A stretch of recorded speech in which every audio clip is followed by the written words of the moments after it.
Well, welcome everyone. Thank you for attending today's class all about easements. We should have the slides up on screen in a second. But just to introduce myself quickly, I'm Jules Bell with Stewart Title. We are local here in Santa Clara County. Scott and I have both been involved with SCORE for many years and excited to be bringing you this great class today. At Stewart Title, we have over 300 locations, and we've been in business for over 130 years. So we're happy to help you wherever you're doing business. And here in our local branch in Santa Clara County, we can assist you with your transactions that you're closing anywhere in California.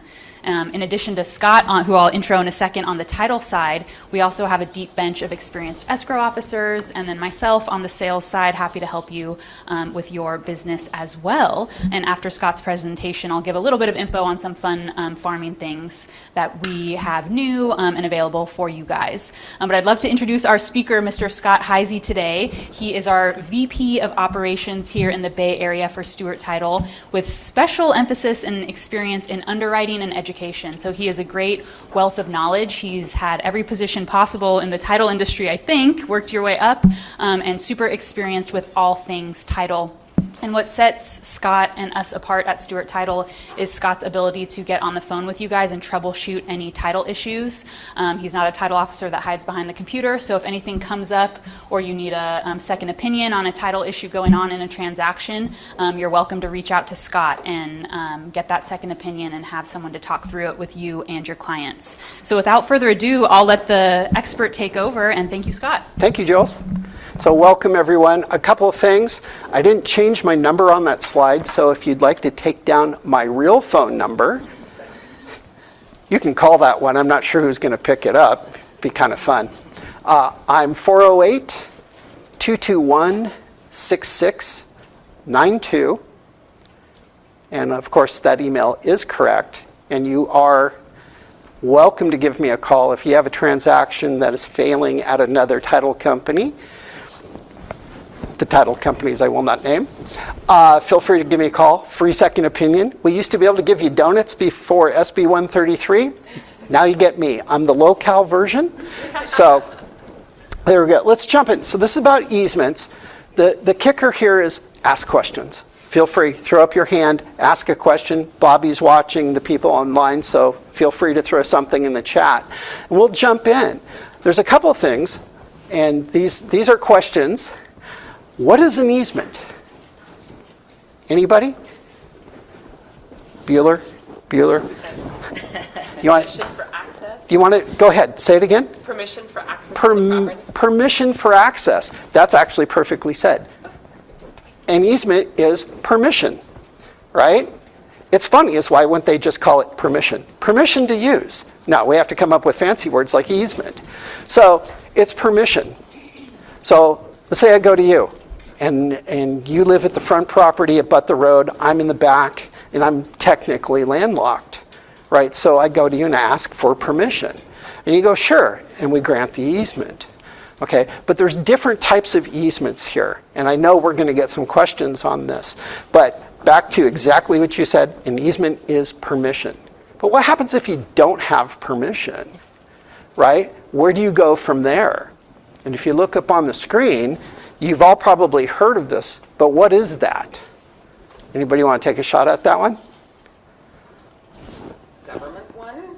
Well, prescriptive easement, maybe. Anybody else? You want to take a shot? Well, I understand prescriptive easement as an easement that was obtained through use. That's a good way to put it, actually. You know what? They don't need me. Let's just go home, Jules. It is. It's an easement through necessity, right? Back to that situation that I talked about. Let's say you live in front, I live in back, but we never talk about it, and I need to cross your property, so I do it. And if I do it for more than 5 years without you and I having a conversation, or you stepping in front of me going, time out, buddy, let's talk about this, it becomes prescriptive.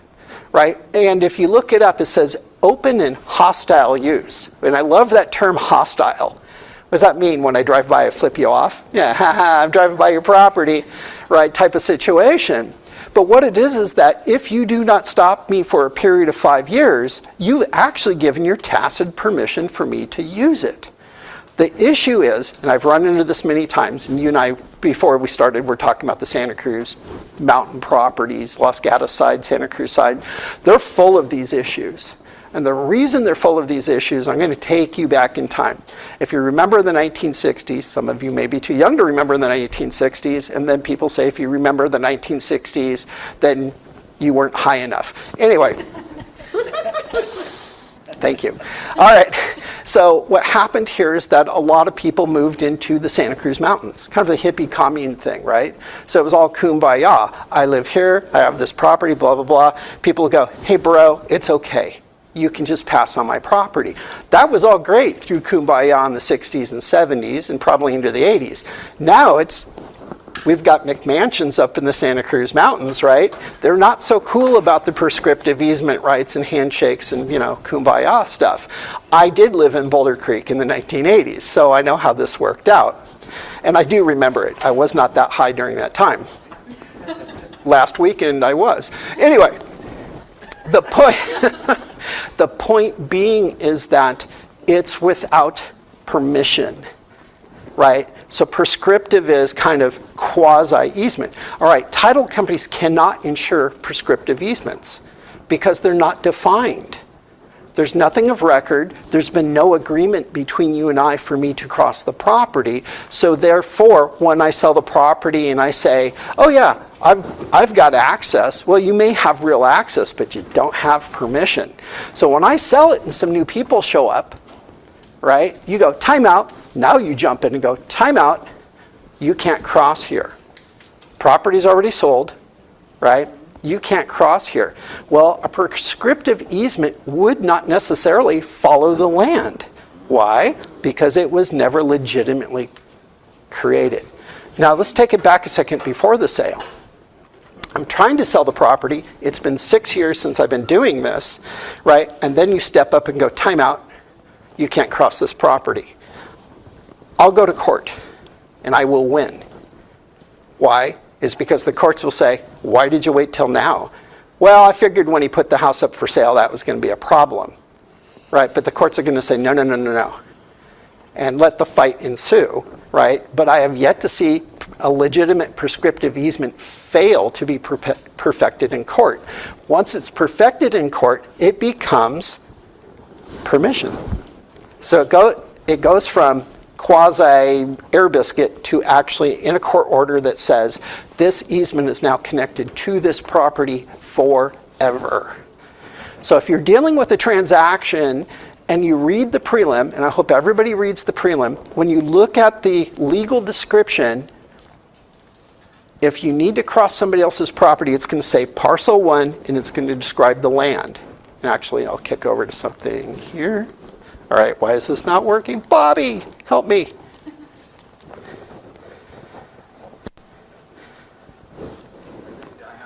May have. I could probably do it this way though, huh? This one? Work. There we go. There we go. Let's go here.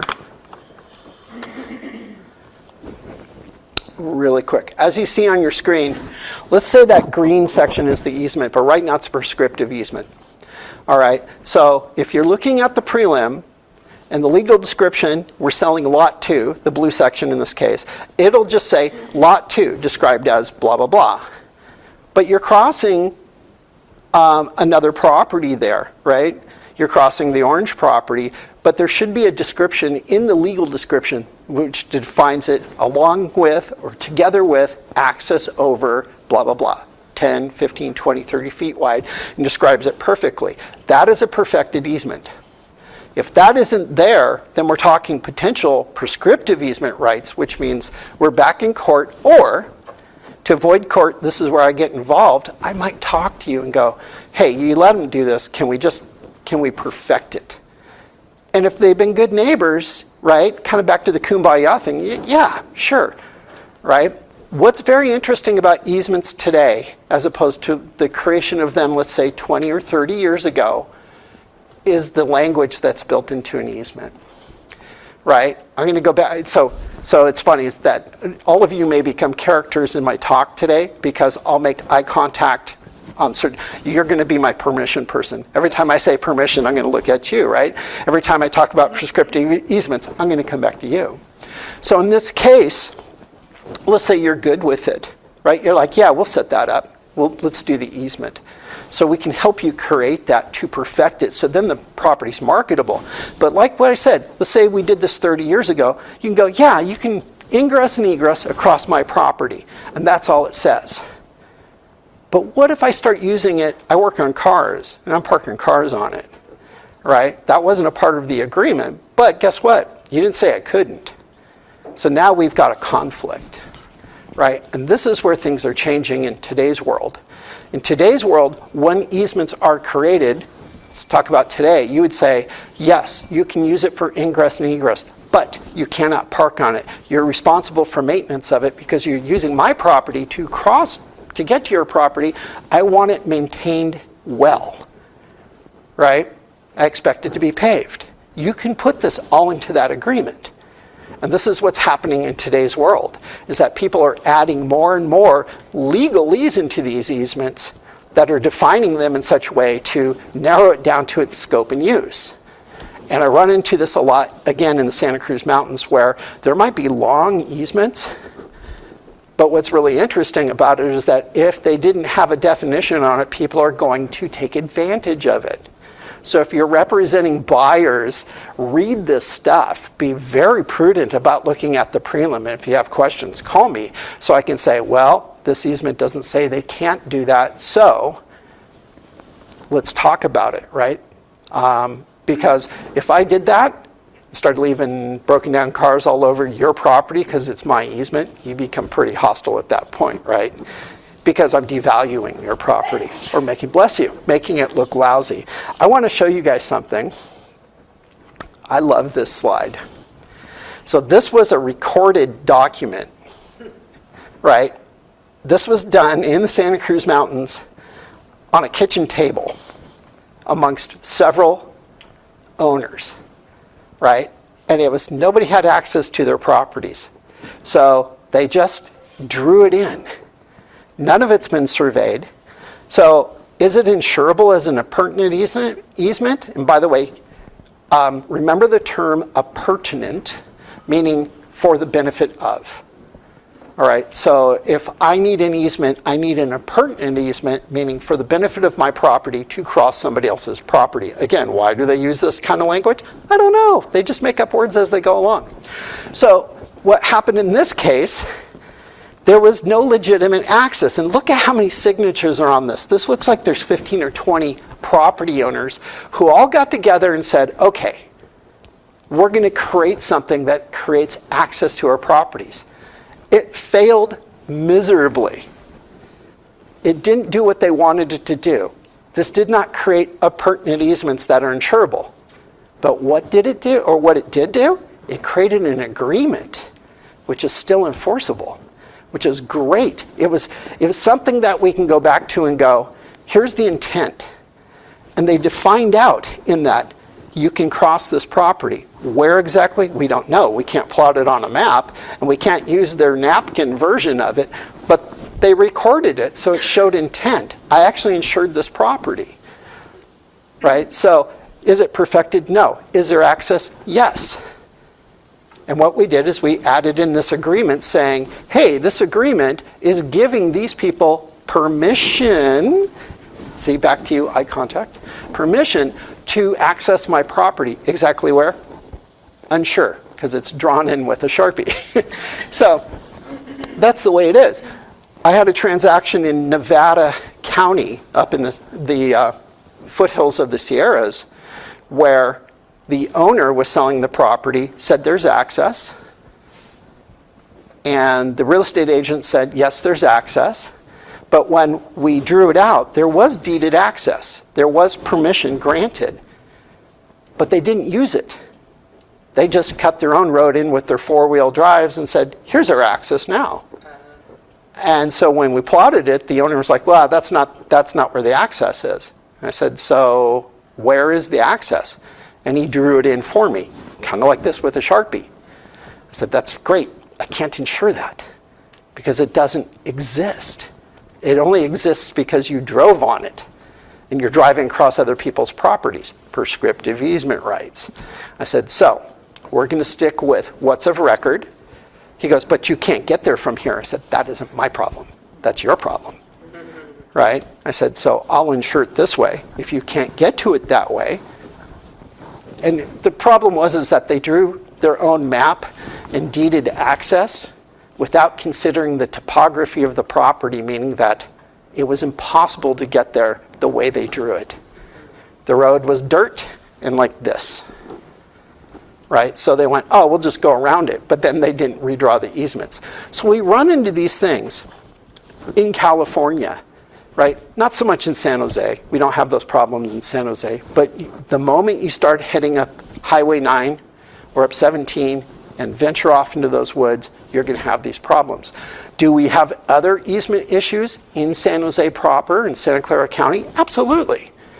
We have fence line disputes. We have all sorts of things. I'll give you a quick example.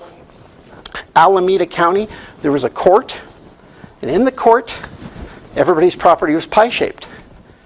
But there was a sliver that was 1 foot by 12 feet long. Had its own assessor's parcel number. Right?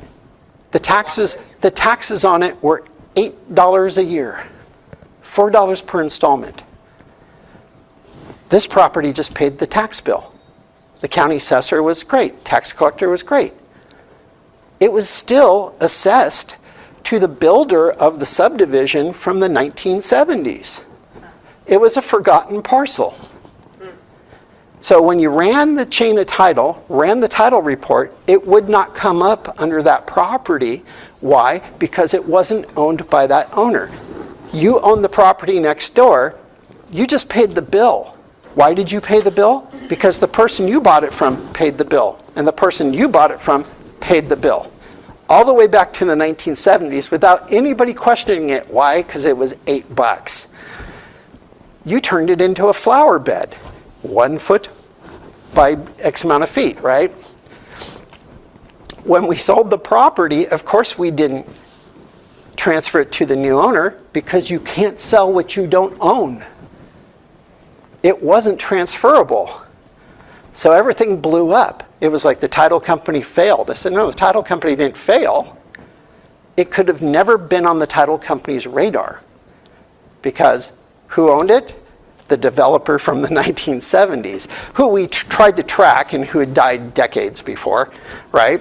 So it was just one of those weird things. So you're the new buyer, you just picked up the bill. What the heck? It's a flower bed, I'll just deal with it.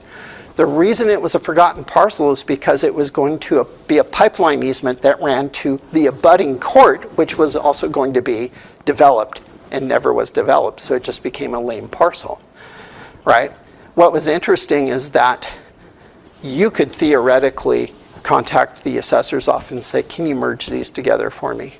And they would do that because they were happy. They don't care who pays the tax bill, by the way. It doesn't have to be the owner. Jules, I could pay the taxes on your house and the assessor would go, fantastic, right? I could call up and say, send me Jules' tax bill. They would change the address of which they would send that tax bill to. Because they're like, I don't care who pays it as long as somebody pays it, right? So it's an interesting thing. But there are leftover parcels everywhere. Santa Cruz Mountains specifically, there are lame duck parcels out there that are landlocked. They could be 10 feet by 7 feet with rocks and trees and are just dead space. Things like that. Okay, so let's get back. Let's talk about encroachments. What's an encroachment? Anybody want to take a shot at that? Go for it. I understand encroachments to be, well, let's see here. It's the space in between a property line, and if you're, let's see here, how about? You're on the right track. I know where you're going with it. Yeah, so it's more of an action, isn't it, rather than a noun? No, well, it's funny. It sounds like that. Almost sounds like a verb, right? What it is in this case is that an encroachment means I'm invading the space of the easement. right?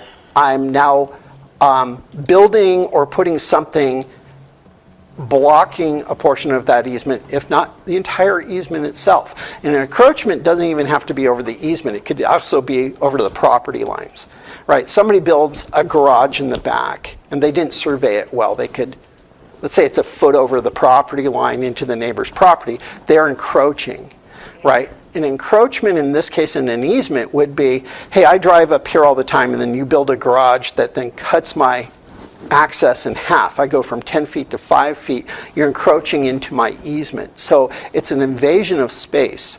I'll give an example of a claim that we paid on where somebody built a large shed in the back of their house, in the corner, right, along the fence line. That was fine as long as they are on this side of the fence. But they put in a roof and they put in a roof line. Well, when it rained, the roof line kicked all the water into the neighbor's yard, into their flower bed, and flooded it, wiped it out. So we got an encroachment claim. Why? Because the roof line went over just a couple inches over the fence line, poured water in. So what was the claim? It was for an encroachment, right? Did we pay it? Yeah. Actually, what we did is we ended up putting gutters on the shed itself, so the water was captured and routed back, paid damages to the neighbor to replant their garden. So that was a thing. But we had to create an easement for the encroachment itself. And it became an agreement between the neighbors, right? Why? Because it overhung the property line. So we had to create an easement for encroachment purposes over like 6 inches over the back of a property. Now, keep in mind that that encroachment or that easement would then potentially wipe out if that garage or that shed was ever torn down or moved. It would probably expire at that point, which leads to the next question, is that how do you get rid of an easement? You have an easement over my property. You cross my property. How do I get rid of that? Let's say you don't need it anymore, or you found another way to the property that's better, and you no longer need it. And there are easements that are hanging out there that are no longer used by PG&E or utility companies. Keep in mind, when you go up and down streets and you see pole lines, right, with the wires, at some point most of those will go away because they're going to go underground. So PG&E should, if those are over your back property line, should extinguish those unless they're going to put those in your backyard underground, right? Or they reserve those rights in old maps for wires, but they're never going to put them in because they don't need to, so those shouldn't exist anymore. So how would you get rid of an easement? Any thoughts? All right, pretty easy, guys. You're abandoning an easement by deeding it back to me. This is really where we use quitclaim deeds. Some of you might know that term. Quitclaim deeds have kind of gone the way of the dinosaur. They were used in a lot of things, but quitclaim deeds are used for ambiguity, weird stuff, right? And the reason for using a quitclaim deed, because it doesn't come with a warranty. A grant deed comes with a warranty, implied warranty. Quitclaim deeds do not. So they're used for ambiguity or, fuzzy purposes. We used to use them to get rid of spousal interest. You and I are married, right? So therefore, you want to buy a property or whatever, right? I would use a quitclaim deed and deed off my interest to you. We no longer do that. We actually have interspousal deeds that have additional language already built in. So the quitclaim deed has kind of gone over here, but to extinguish or abandon an easement, it's perfect for, right? Because remember, an easement isn't owning the dirt. You don't own dirt or fee title. That might be a term you're familiar with. You own a right to use, permission. Back to you, right? Any questions? Okay. You're going to jump up with the mic. Okay. I have one question about that, actually. So if somebody's abandoning Hang on. their She wants to. This is for the people online. If you're abandoning the use, or let's say somebody abandons the use of their easement. can the person who had originally, the property that originally granted that easement, initiate the quitclaim deed, or does the property that is no longer using the easement do the quitclaim deed? There you go. Great question. And you really nailed it right there. So I own the property. You own rights to cross it. You have an easement over my property. You're deeding it back to me. So you're merging that easement back to me as the dirt owner, fee owner, right? Which means you've now let go of that access. Now I can then, in turn, for whatever reason, let's say you buy the property, you sell the property, and you buy the property. I could deed it back to you if it's necessary. But what I'm saying is that this is how we get rid of things. I told her a story before you guys showed up about a situation in the Santa Cruz Mountains, and I'm going to use you two as the example right here. You live next door to each other, okay? And everything's great. You guys are copacetic, great neighbors, whole 9 yards. Your septic system goes over to her property because of the topography. And it's been that way for years and years and years and years. And you're okay with it. You guys actually talked about it, so it's not prescriptive.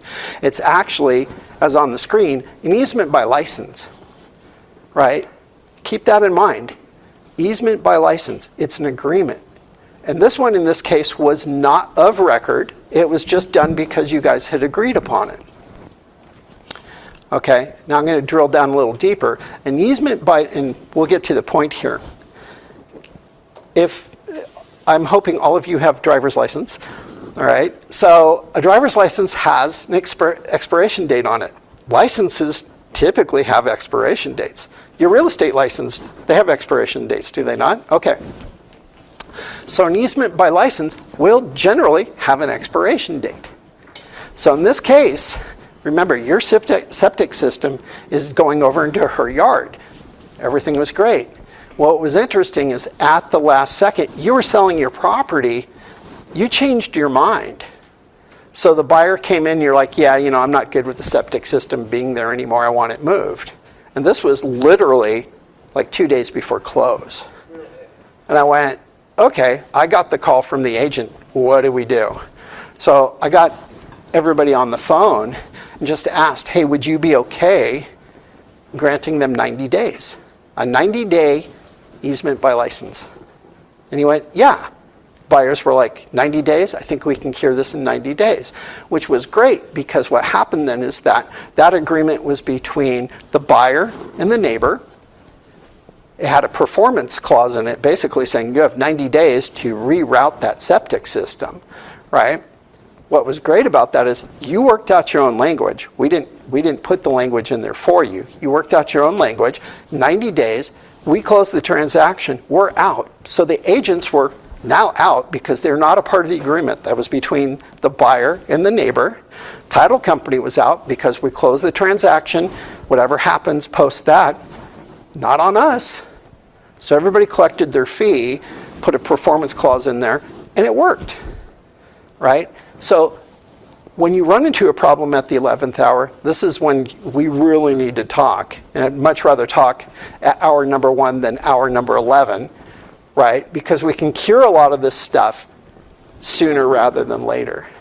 And I'm going to give you another example. It has nothing to do with easements, but it tells you the timeline of things. And I told Bobby this earlier this morning. And this is why it's so important to read that prelim all the way through, front to back. Talk to your sellers about the items in the prelim. Is there discrepancies? Are there things that don't make sense? In this case, there was 4 people in title. And you're all related. Siblings.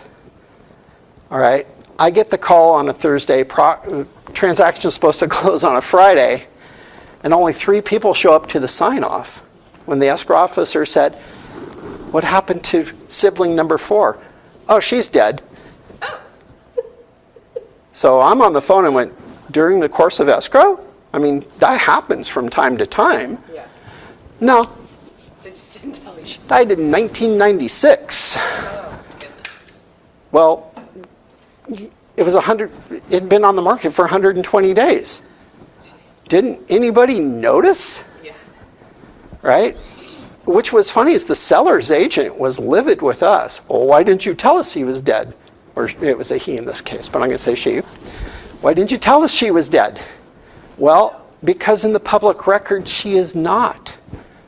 It shows that she's still alive. So we don't know, unless it's in the public record, whether somebody's dead or not.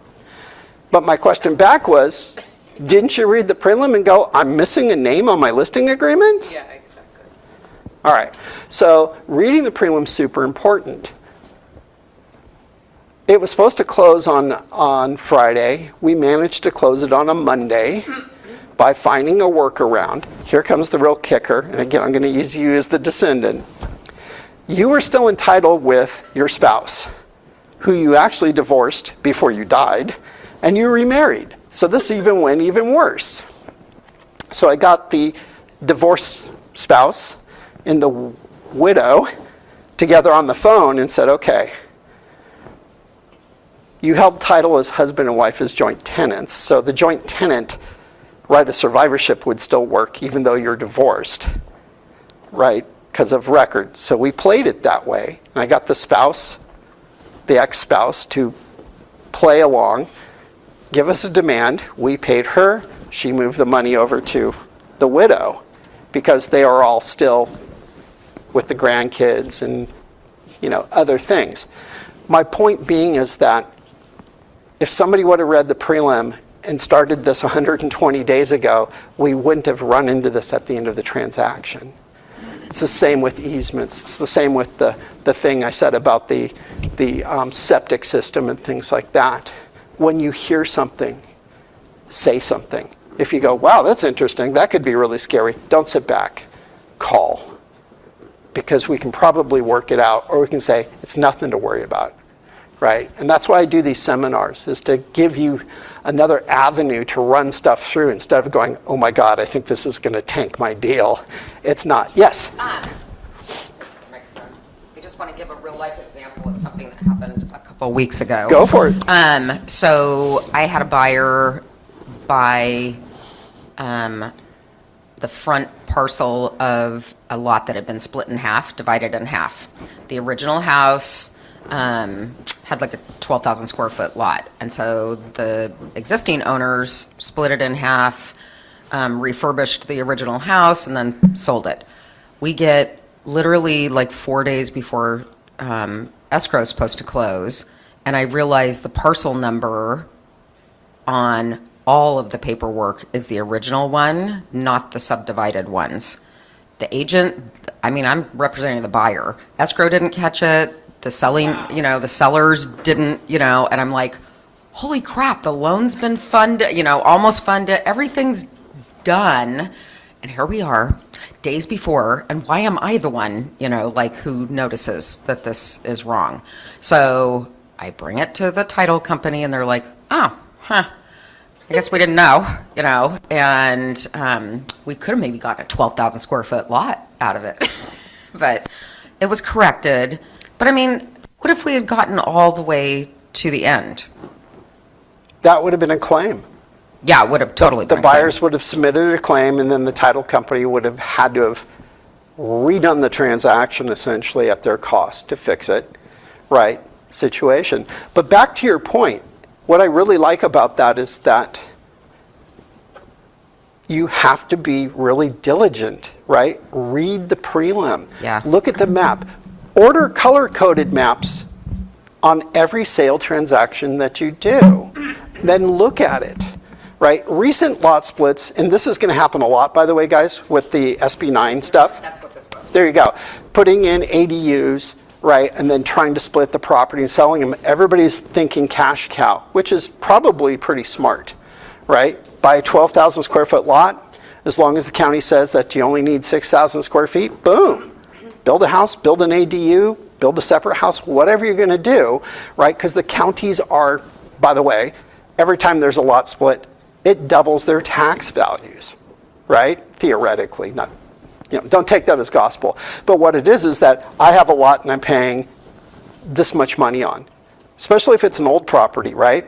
The taxes are super low, right? Well, the county is like, split that thing, build a McMansion. We're going to make $40,000, $50,000, $100,000 a year, especially if it's in Los Gatos, right? Los Altos. Well, Okay, I'm not going to say even better. There could be some problems here. Just as good. How's that? So we do that, but they're down for that. That's why they want to fast track this stuff. The problem is that access, easements, all that stuff, not their problem. That's our problem. Recognizing it. Read the prelim. Please read the prelim and call. Right? Go, hey, this doesn't make sense to me. By the way, in a lot of cases, the assessor will not issue a new tax parcel number until it actually sells. And that triggers the new APN. Unless the person splitting it asks the assessor, hey, can you give this an APN number? They did. There you go, right? Which is smart. And actually, when I'm helping people do lot splits, I'm like, please ask the assessor for a new APN so we can get that on the prelim. So and by the way, they can actually segregate taxes and stuff, so it's much more accurate for everybody to understand the nature of the transaction, right? And here's another thing that we're running into, the ADU thing, right? So you have a property and somebody goes, okay, I'm going to put an ADU in the back. And they go, great. And then they decide they're going to sell. And they're like, well, somebody goes, it's worth more if you split that lot now and you sell them separately. But this is where the easements come in. Because if that ADU is in the back, and let's say it's a 2-1, you have to create access across the main parcel to get to it. And some people are getting creative and they're going, let's do condos. Let's call it a condo. Okay, you can do that, but that means the parcel becomes a common area and you have to set up some sort of HOA to maintain the new common area. For 2 units on a property, is it worth it? Well, when people are thinking, what's the fastest way to get it done? And if it's faster to do it that way through the county, which I do not know, condo plan do this, who manages that? Now, do these people have to hire a management company? Or, some of you know, older HOAs, it's, you have self-managed. What a disaster that is, right? Because then you get the person who's out there with the measuring stick on the hedges are too high. So, think of that, right? So the idea of ADUs or lot splits is great, but then these things, they snowball into other things. Communication, just take that, communicate. Hey, Scott, what do we do here? What do you think? Who do we talk to? I'll help you out on that stuff. Any questions? All right, so easement by license, we covered that, right? It's an agreement with a ending date, right? Which is a great way to do things because what you can do is you can also extend it. Right? You can go, okay, let's do this every year. Or if it's going to expire, you can go, I'll extend it, but you have to maintain this better. Right? No parking of the cars here anymore. I'm going to revoke this. Right? So keep that in mind. If you're on that seller side or the buyer side or whatever, and you have questions about access, that's what I'm here for. So that's why I gave you guys my number to ask these questions because you will run into weirdness, always. All right, let's see where we go here. Access, ingress, and egress, and how is it defined? Well, we've covered that a bit. But ingress and egress is to and from. It's just another way of saying to and from. Ingress, going in, egress, coming out, right? There's also another term that you may hear, which is dominant tenement and servient tenement. Have you ever heard those terms before? It's kind of interesting. So it almost sounds opposite. You own a piece of property, right? And I have the rights to cross it. I'm actually the dominant tenement. Even though the property is yours, the easement's mine. So I dominate. I get to come over the top and drive across your property, right? Domineering male. All right. So servient tenement is that you're serving my purposes. Right? A lot of people get that confused. I hate sometimes the language that we use in our thing. Like I said, fee title, dirt. Why don't we just call it dirt or land, not fee title? So ingress, egress, access. Access is a large term, right? It's ambiguous. Access means, hey, I can access your property. But don't we want those terms, access, defined to something that's unique and usable? 10 feet along the westerly boundary line. It's great access. Covered that one. Okay, color-coded maps. We did talk about this a bit. Look at this map and look at all the stuff on it. I know you guys can't see it very well. So yeah, what was really interesting about this property, and it's in Los Gatos, by the way, is that this property wasn't even the subject property. It was one of the abutting properties that was the subject property in our transaction. But all of those easements ran through for the benefit of the abutting property. And a lot of it wasn't correct. As a matter of fact, there's one easement in there that could not be found. And it runs all the way from the court on the bottom that you see there, through the big yellow property, all the way through kind of in a northwesterly direction. And it was actually the utilities that ran under the house that was there for the benefit of that other property. And it was never recorded. The owner found it, had a company come out and basically do whatever LiDAR, and they found it underneath. So it was never defined. And I'm working with them right now to perfect it. So it's an interesting thing. Again, if you hear something, it doesn't make sense, say something, because it'll save us all a lot of problems. Yeah? The color-coded easement maps are like an extra thing, or like some of them I find they're linked. Sometimes the agents provide them. I'm just trying to understand what's standard for title with the color-coded. Yeah, so what it is that if you're on, let's say you're listing, you're on the listing side, this would be the benefit for the buyer. But when you open up escrow, always ask for it up front. I'm opening escrow, I need a color-coded map. And even if it's not one that really needs a color-coded map, just have it done. If it's a lot and tract around here where we know it's got a sidewalk and a, whatever, utility easement, so what? Get the color-coded map, right? Become habitual about that, because the one time you don't ask for it, it's going to be the time you really need it. Every title company gives them out. They should come out almost automatically. Some are linked, back to your point. Others are separate. Right? And then when you look at it, if you don't understand what it is or how it works, call. Right? You can call me. I'll help you troubleshoot even my competition's transactions. Why? Is because I want you as my client. Yes? What if there is an easement that's listed as an instrument in the title? What if there's an easement that's listed as an instrument in the title search? However, it is not reflected on the color-coded map. Great question. And that happens quite a bit, by the way. And the reason that happens is that specific older easements many times cannot be defined. Excuse me. They will say, matter of fact, it'll usually list the instrument number, then it say easement cannot be located of record.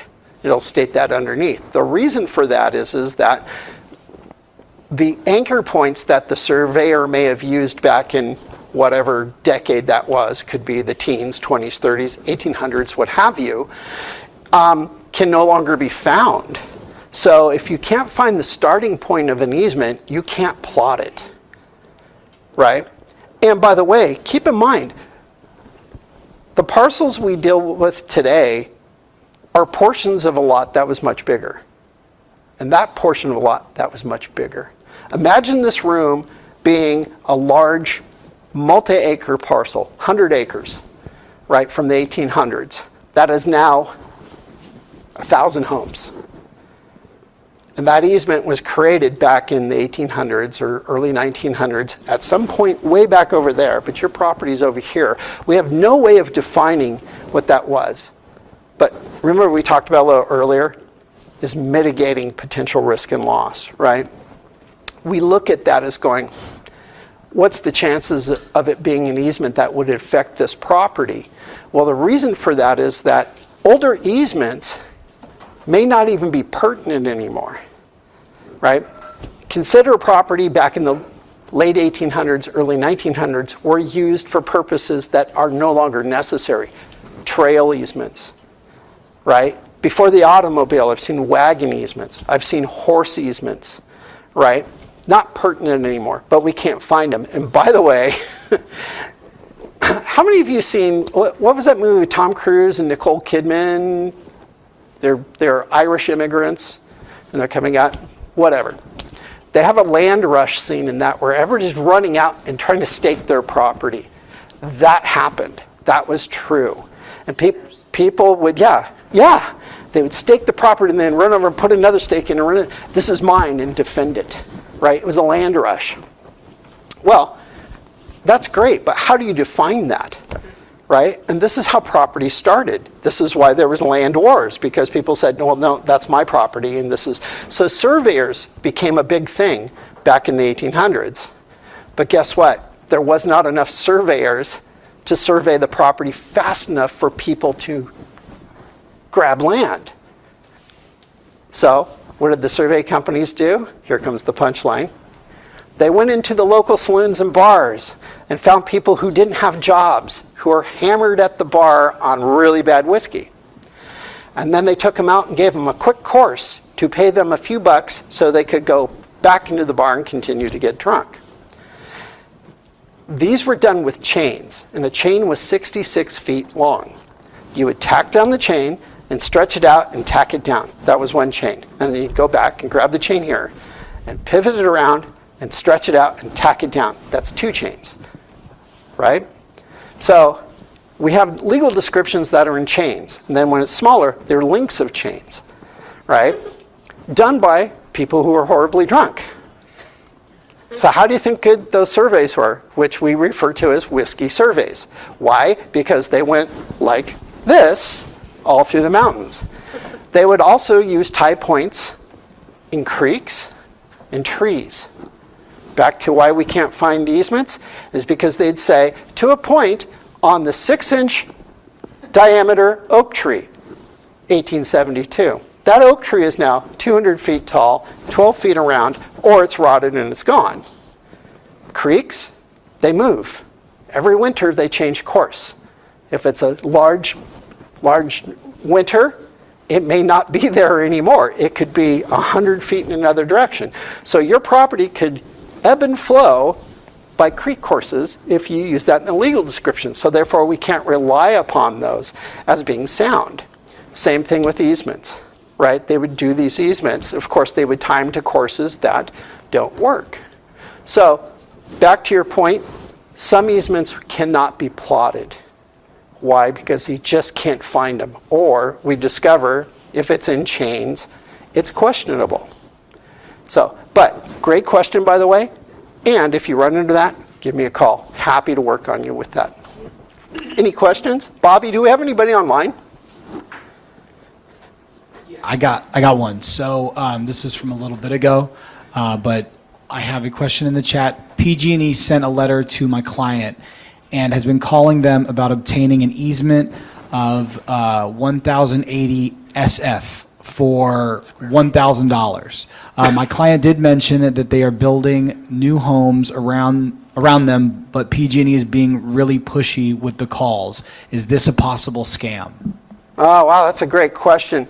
It should be easy to find out whether it's a scam or not. Call PG&E directly. I would not call that number back or any correspondence that came through, don't respond to anything that they've given you.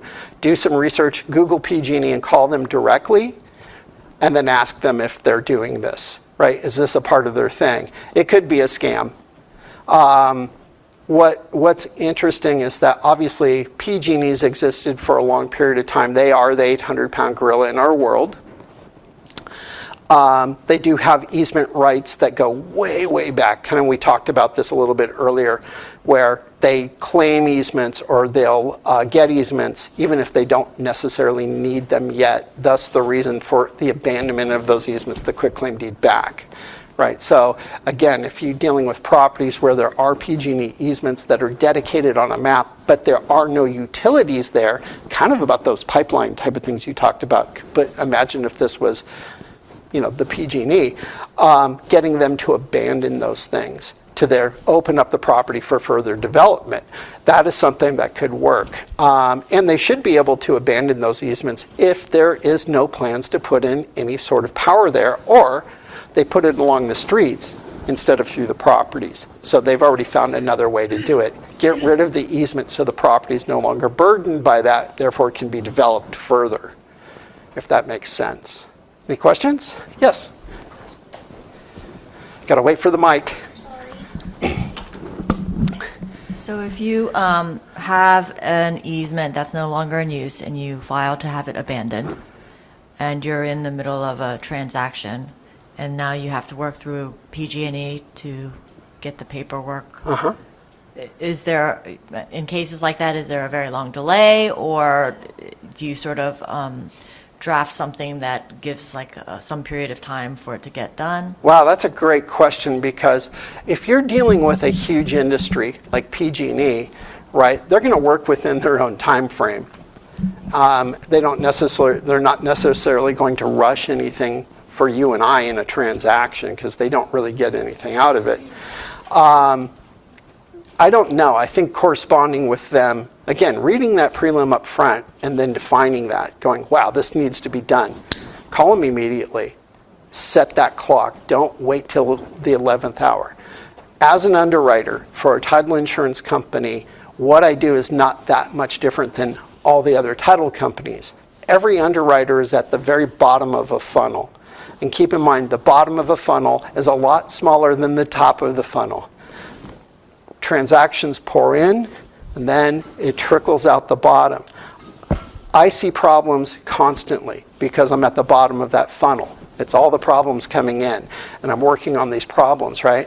The problem is keep in mind, the bottom of the funnel is always at the 11th hour. So back to your point, if you read the prelim or somebody says something and you go, that could be a problem, communicate, right? Maybe I can find a conduit in to communicate better for you. But if it was PG&E, they're going to research it, they're going to drag it out. The other kicker is that if the buyer is willing to accept the property the way it is and then negotiate with PG&E in their own time, that might be better. Because once you establish what that timeline is and the buyer goes, I really want this, I'm willing to work with PG&E on this, great, close the transaction. But that's where I talk to the buyers and go, well, where's your heart? What do you want to do? Why is this important to you? And if they go, yeah, it's super important, I'm like, great, this is what I think we can do. If they go, I can wait, great, you can wait, let's close the transaction. I talk to consumers, sellers, and buyers all the time. Keep in mind that when you get a transaction, that's our transaction as well, and we should want to close it as badly as you do. And I think the consensus is title companies are just a pain in the butt. They don't really want to do anything. Or when the escrow officer says, I have to call my underwriter, everybody goes, well, I've been called this, the industry has called us this, the undertakers. Why? It's because we're deal killers. I want to change that perspective right here. I want to help you close that deal, because we are for profit, by the way. We're not just a thing that facilitates transactions. So I want to help you close those deals. Any questions?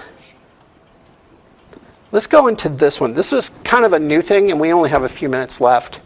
Solar is huge right now. Everybody's got solar panels and all those other things, right? What's interesting is that when a solar company comes out, they go, okay, we can put the panels here, right? Southerly facing, they get the most sun, this is how it's going to work. Okay, but I put in panels, and then my neighbor puts in a bunch of palm trees right there that blocks the sun. Well, they're actually encroaching upon my easement, because I put in my panels before they put in their trees. They can't block the sun going to my panels. There's actually law here, by the way. So keep that in mind. The other part is that it works great that way. But on the flip side, if those palm trees were there and I put in panels that can't get the sun, well, that's on me, because the trees existed before the panels, right? So it's really funny is that I live in Sacramento. Solar's huge there because it's always hot and lots of sun. My neighbor next door has panels in, and we talked about this. He goes, you're not planning on planting anything, are you? And I said, no. He goes, because you block my sun. I said, no, I'm good. I get it, right? But this is huge. And it's really funny is that we sometimes get claims coming through on this where people go, hey, this guy's blocking my stuff. Well, okay. As long as it was an established easement, we know it's there. And we go in and we have to deal with that and talk to the neighbors and go, we're going to cut down, sorry, you got to cut down all these trees. You shouldn't have put them in without checking with the neighbor. Yes? So are you saying the law automatically puts an easement for solar, or it has to be a separate recorded? No, you know what? I would prefer, title companies would always prefer things to be recorded, right? Because we want those agreements solidified so we can then report them on a prelim and not cover them because we've disclosed them, right? It is a bit ambiguous, and we're still working on it, by the way. It's not solid, but yeah, there's actually... Because I don't think I've ever seen one on a prelim. No, but they're gonna be coming, right? Because if we get smart about it, again, the moment you pull up solar panels, and you guys can have these slides, Jules can send you these slides, so you'll have the civil codes and stuff to read. I Googled this and was blown away that I didn't know that these laws existed, and they're relatively new. And not all states have the laws, but California does. So I believe there's implied law there, and that, let's say you and I were in conflict, I put up trees, you sued me under this, citing this law, I would be cutting down those trees. So keep that in mind. But it was really interesting. And again, I won't go into, it says the act has expectations for vegetation planted before the solar system installation and does not prevent structural obstructions, right? So again, it's a timing thing. Now, any solar company who's coming in and putting solar panels would not put them in a place that's already shaded. So they'd say, do not put them here. But there's a lot of DIY guys out there going, I'm going to buy solar panels and put them up, and then find out that when the sun comes around, shades, and they're only getting 30% of the solar that they expected. Now it's a conflict with their neighbors, right? So keep that in mind. You guys are on the agent side. So if you're looking at a property and there's solar panels and there's a row of trees, you might want to ask them about that. If you're the listing agent, ask the seller, what's going on here? If you're a buyer's agent, ask the seller's agent, what's the capacity here, right? So it's things that you have to be cognizant of today that you wouldn't have done 15 or 20 years ago. Any questions? Bobby, you got anything online? Those guys are quiet. I love that. First time caller, long time listener. Okay, what needs to be included in a solar easement? Again, here's the civil code. It is 801.5. So if you guys want to take that down and Google it later, you'll get the basics. But I love this. Solar easement basics, voluntary agreement. A solar easement is a private agreement between neighboring property owners, not a guaranteed right for all property owners. Okay, so keep that in mind. And how does things become solidified? Well, again, almost back to the prescriptive easement right situation. It's defined in court through conflict, right? I drive across your property for 5 years, and then year 6 you come around and go, time out, buddy, we got to work this out. I go to court, I'm going to win. Why? Because you gave me approval. I'm assuming it's going to be very much that way here, right? I put up my solar panels, and your trees grew up. Even if the trees were planted low, they grew up and blocked my sun. It could be a problem here, and it has to get fought out in court. Prescriptive easement right? Provided your solar panel was there for probably 5 or more years. So this is more of that uncharted territory for all of us. So keep your eyes open. Here's more state regulations. Here's a list of the states that do have it, and you can see there's a whole load there. It looks like there's about 30 states that have some sort of solar regulation for easements, yeah. I know Alaska is not on that list. Maybe not enough sun. Well, that's not true because they have 24 hours of sunlight sometimes, right? Of course, then the other half of the year they have none, so maybe it doesn't work out so well. And then that's it. That's all I got, guys. Any questions? Look, right on time. And look, my wife's already, are you done yet? No. I do have a question. Yes, ma'am. Okay, so I have a property. I already talk loud. Anyway, I have a property, and what it is on the far right corner, the fence line with the neighbor next door. At the very back corner, the fence, okay, is on our side, but there's a tree. And right in the middle of the tree is where it divides the lot. So it's kind of like an encroachment in a way of our property, and I'm not sure how to handle it. So you had your info up there. How much are you that I can hire you to look into this for me? Honestly. Well, I wish I could charge, but I cannot, so I'm a free phone call. Like I said, remember SB 133, free donuts don't exist anymore, but free advice does. And feel free to give me a call. I'd be happy to look at the properties, pull them up online. What's interesting, though, is that it sounds like the tree bisects the property line, right? So it's growing on both sides. Yeah. But who's claiming ownership of the tree? Because theoretically, if we were neighbors, we'd own half a tree, right? And then what do you do about maintenance on the tree? Right, who's responsible for that? Well, my seller said that they bought it like that. Then when I spoke to the neighbor, he's only been in the home 2 years, he said, our realtor never told us anything about this. Mm-hmm. Yeah, one of those. You know what, don't say anything. That's interesting. To me, it's almost like they should just agree to cut it down. Get rid of it. It's pretty big. Yeah, well, I'll give you an example. My own backyard. Right, my neighbor who lives behind me has a pool, right? And he called me up and he says, hey, your roots they're going towards my pool. And they're starting to buckle his pavement in the back. And under the law, I could say, tough luck, click. That's on your side of the fence, meaning that his responsibility. Keep in mind, tree grows, branches come over your side of the fence, you can cut them back, right? Not necessarily your tree, but you can cut those branches back and maintain them because they're dropping in your yard.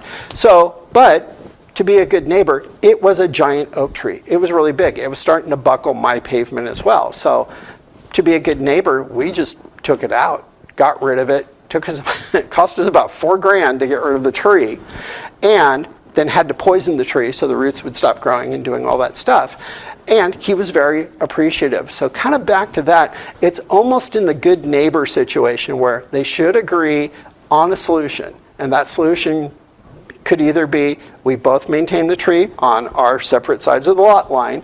That's kind of a problem because the wind blows leaves one way or the other, whatever. Or agree to get rid of it, share the cost, and then put up a fence that just bisects the properties perfectly. But if it's a giant tree, I'm imagining those roots are buckling parts of the fence in other areas as well. Does that Or make sense? disclose. Because my seller says we bought it that way. Right. He says it hasn't done any harm to us. It's just, I would disclose. And if you're disclosing and the buyer wants to take it from that point, that's on them. That's fine. I'm going to still reach out to you so you can look No, at that's it. absolutely fine. At the prelim and I'm see. happy to take a look at it for you and see what's Very going on. good, Mr. Scott. Thank you so much. You bet.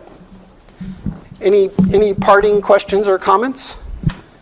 Jules, you have the floor. Thank you so much. And Scott gave a little bit of a teaser of our next upcoming class here at SCORE on September 15th, which is our trust, probate, and incapacity class. So his example of the 4 siblings on title and one was dead.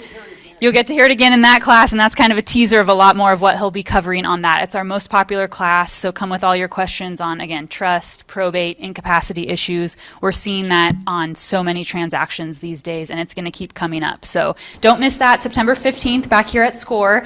And I also wanted to take just a quick second to let you guys know that we have some amazing farming tools and other tools to assist you guys. We have a great AI farming platform, so if anyone's interested in that, please connect with me afterwards. It helps identify hot movers in neighborhoods. So if you guys want to get strategic about your business this year, I know we're getting towards the end of the year, please reach out to me. And like Scott mentioned, he's always I don't want to say free, but a free second opinion. I am a free second opinion. It is a free second opinion.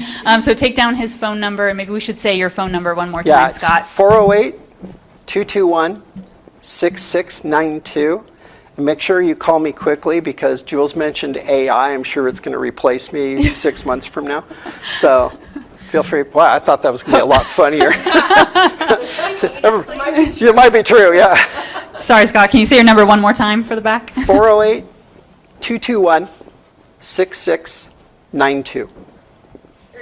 Is it easier to email or Yeah, I mean, did you take down my email address, by the way? No, I got here, I conducted the Oh. marketing meetings. There you go. You're late. There you go. There's Scott's email there on the Yeah, screen. Scott, actually, email me the details, the address of the property and stuff, Okay, and I'll look it up for you. thank you so much.